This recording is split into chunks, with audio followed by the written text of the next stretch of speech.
भजन राम राम नमस्कार। हमें देवेंद्र आपको अवगत करा दे, झांसी के अंदर महापौर की होड़ में एक और चेहरा नजर आ गया सामने। आपको बता दें, भारतीय जनता पार्टी से संतोष श्रीवास, पूर्व पार्षद झांसी के निवासी संतोष श्रीवास जी मौजूद हैं। ये भी भारतीय जनता पार्टी से महापौर की तैयारी में लगे हुए हैं, डटे हुए हैं। पूरी लिखापड़ी चल रही है, होर्डिंग पोस्टर सब छप गए। हमारे पास मौजूद है। आज सरदार वल्लभ भाई पटेल जी की पुण्यतिथि पर आज कार्यक्रम आयोजन करने जा रहे हैं। इससे पहले जानते हैं कि भाई साहब का किस तरीके से झांसी के अंदर कौन से मुद्दों को लेकर महापौर की तैयारी कर रहे हैं। भाई साहब बहुत बहुत शुभकामना, बधाई।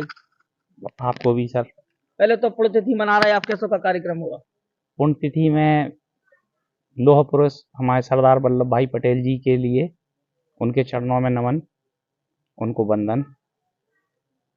महापौर की तैयारी जोरों शोरों चल रही, क्या लगता है झांसी के अंदर किस प्रकार लोगों का दिल जीतते आ रहे हो, इस बार जीतोगे?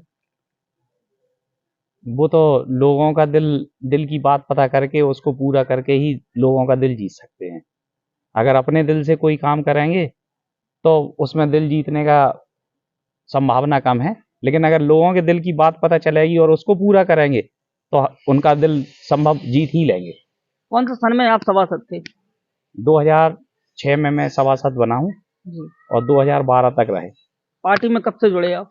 पार्टी में तो शुरू से ही जुड़े हुए हैं और हमारे इधर जो बाहर सिंगर गेट एक ये बात तय हुई थी कि आप अब की बार आप बनो पार्षद, उसके बाद हम बनेंगे।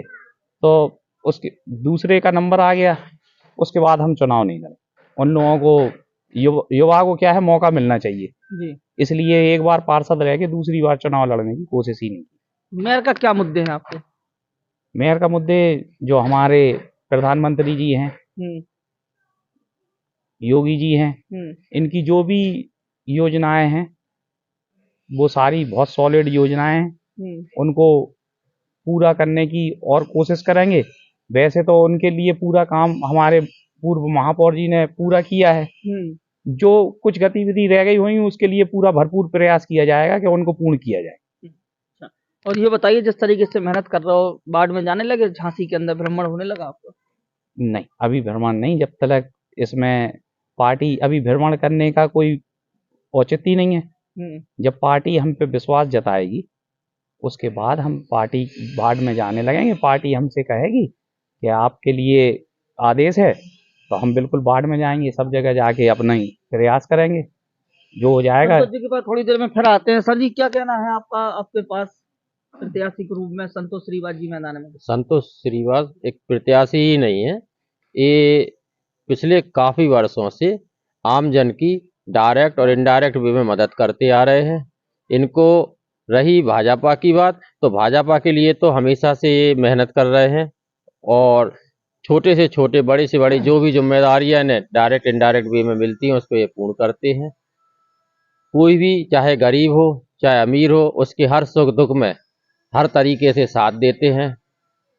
और आगे भी अगर इन्हें कोई जिम्मेदारी मिलेगी तो हमें पता है कि एक जमीनी नागरिक हैं, जमीनी कार्यकर्ता हैं भाजपा के, और जो जमीन से जुड़ा हुआ बंदा है वो हर स्तर पर अच्छे से ही अच्छा करेगा और झांसी का विकास चहुमुखी निश्चित होगा।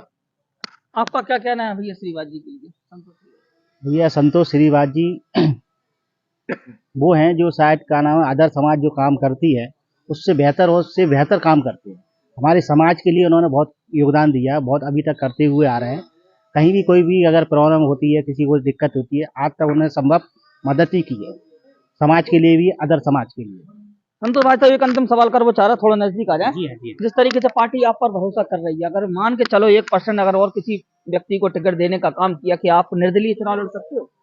नहीं, निर्दलीय चुनाव हम जब नहीं लड़े, जब हमने किसी से वादा कर दिया था कि हम इसके बाद आपको लड़ाएंगे।